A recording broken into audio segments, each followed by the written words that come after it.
সূচক লেনদেন ও বাজার মূলধনের বিচারে দীর্ঘ সময় পর কিছুটা স্বস্তির দিকে পুঁজিবাজার। নতুন অর্থবছরের প্রথম ৩ সপ্তাহে সূচক বাড়ে ৩৫০ পয়েন্ট, একই সাথে গড় লেনদেন ছাড়ায় ৭০০ কোটি।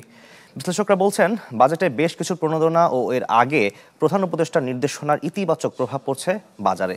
আর সেই সাথে নির্বাচন নিয়ে অনিশ্চয়তা কিছু কেটে যাওয়ায় আস্থা পাচ্ছেন বিনিয়োগকারীরা। মইনুল হাসানের রিপোর্ট। গত অর্থ বছরের পুরো সময় জুড়ে দরপতনের বৃত্তে ছিল দেশের পুঁজিবাজার। তবে সরকারের নানামুখী উদ্যোগ আর বাজেটে দৃশ্যমান কিছু পদক্ষেপে আবারও চাঙ্গাভাব ফিরেছে বাজারে। ভলিউমও বাড়ছে, বেচাকিনা হচ্ছে, বেচাকিনা এরকম চললে চলবে। চলতি জুলাই মাসের প্রথম ১৩ কার্যদিবসের ১২ দিনই ইতিবাচক ছিল ডিএসইর প্রধান সূচক। ৩.৫ মাস পর যা আবারও ছাড়িয়েছে ৫,২০০ ঘর।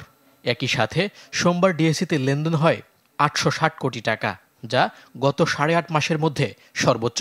আর এই সময় দৈনিক গড় লেনদেন হয়েছে ৭০৬ কোটি টাকা, যেখানে মোট লেনদেনের পরিমাণ প্রায় ৯,২০০ কোটি টাকা।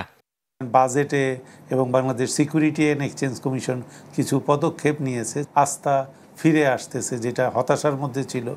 এখন এই বাজারকে সাস্টেনেবল রাখাটা হলো সবচেয়ে প্রয়োজনীয়। ১ মাস, 2 মাস, 3 মাস মার্কেটটা ভালো যাচ্ছে এবং মার্কেটের অনিয়মগুলো কমে এসেছে, তখনই কিন্তু নতুন গ্রুপ অফ ইনভেস্টার্স তারা অ্যাট্রাক্টেড হবে।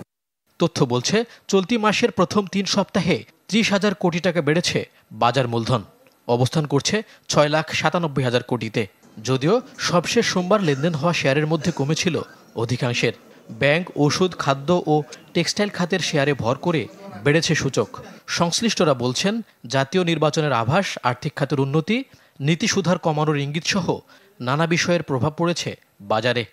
ওভারঅল গভর্নেন্স কালচারটা যদি ফেরত আসে এবং ভালো কোম্পানিগুলো যদি বাজারে লিস্টেড হয়, তাহলে কিন্তু বাজারে একটা দীর্ঘমেয়াদী আমরা টেকসই উন্নয়ন একটা দেখতে পাবো। না হলে এটা 3 মাসের জন্য বাড়বে, আবার 6 মাস অন্ধকারে চলে যাবে। ব্যাংকিং সেক্টর, ইন্স্যুরেন্স, এগুলাকে গ্রহণযোগ্য পর্যায়ে নিতে হবে এবং তার অ্যাকাউন্টসগুলোকেও গ্রহণযোগ্য পর্যায়ে নিতে হবে, তাইলেই বাজারের সাস্টেনেবল। সেই সাথে সাথে ভালো শেয়ারের অংশগ্রহণও লাগবে।